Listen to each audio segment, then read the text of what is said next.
گھاس پھوس کھا کے پودے کھا کے بھی زندہ رہ سکتے ہیں. انسان اگر سبزیاں بھی کھاتا رہے تو زندہ رہ لے گا, بلکہ زیادہ عرصہ زندہ رہنے کا چانس ہوتا ہے اس کا. تو گوشت کیا ہو جانا چاہیے عقل کی روشنی میں؟ بولو بھائی, حرام, ناجائز. عقل یہ بھی کہے گی کہ زنا کو بھی الاؤ کرو, کہ جب لڑکی بھی راضی مرد بھی راضی تو پھر کسی تیسرے کے پیٹ میں مروڑ. بولو بھائی کیوں ہو رہا ہے؟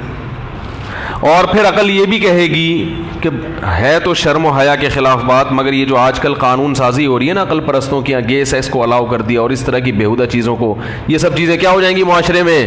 کیوں کہتے ہیں عقل یہ کہتی ہے کہ اس کے ناجائز ہونے کی کوئی دلیل نہیں ہے. ایک انگریز نے مجھ سے بڑی بحث کی کہ یہ کیوں حرام ہے, گے سیکس کیوں حرام ہے. میں نے کہا گندگی ہے. کہہ رہے کیا گندگی کیا ہوتی ہے؟ مجھے خیال ہوا کہ میں اس سے کہوں کہ یار غیرت بھی کوئی چیز ہوتی ہے, شرم بھی کوئی چیز ہوتی ہے, مگر یہ کہ آپ شرم اور غیرت کو ڈیفائن کیسے کریں گے؟ وہ کہے گا یہ تو آپ کا اپنے کلچر کے حساب سے کہہ رہے ہو. میں نے کہا ٹھیک ہے, پھر محرم رشتوں سے نکاح کو بھی الاؤ کرو. یورپ میں قانون ہے کہ کزن میرج بھی الاؤ نہیں ہے, کزن سے بھی نکاح الاؤ نہیں ہے. اس کو بھی غیرت کے خلاف سمجھتے ہیں. ٹھیک ہے نا, وہ اس لیے نہیں کہ ڈاکٹر منع کرتے, ڈاکٹر تو اب کہہ رہے ہیں نا, وہ بھی غلط کہہ رہے ہیں, وہ تو شروع سے ہی نہیں ہے. تو میں نے کہا میرے بھائی پھر بولتے ہوئے شرم آ رہی ہے, سگی بہن سے نکاح بھی کیا ہونا چاہیے؟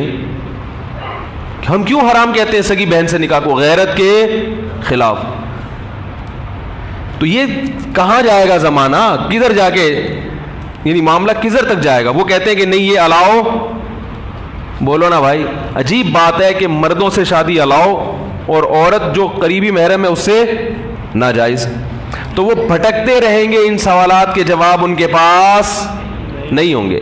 میں نے کہیں بیان میں کہا تھا کہ رشیا میں یہ قانون تھا کہ سگی بہن سے نکاح بھی الاؤ کر دیا تھا انہوں نے. جب وہ آئے نا ان کے انقلاب, تو وہاں سے بہت سے لوگوں کے میسج آئے کہ ہم روس میں رہتے ہیں, یہاں ایسا کوئی قانون نہیں ہے. بھائی تھا, میں مانتا ہوں اب نہیں ہے, شروع میں تھا یہ.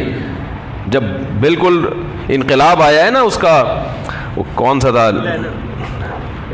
وہ جو بڑا مشہور تھا نا, وہ سوشلزم کا جو انقلاب آیا تھا نا, سوشلسٹ لوگ تھے, تو اس میں یہ تھا.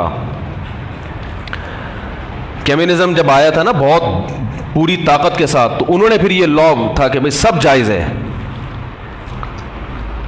تو عقل سے اگر آپ فیصلہ کرو, قیامت تک آپ ٹکرے مارتے رہو گے, آپ کو یہ نہیں پتا چلے گا صحیح کیا ہے اور غلط کیا ہے.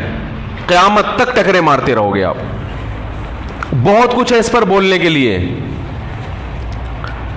تو ملک جو قوانین بناتے ہیں وہ اپنے حساب سے بناتے ہیں بس, اس میں پوری انسانیت کو نہیں دیکھا جاتا.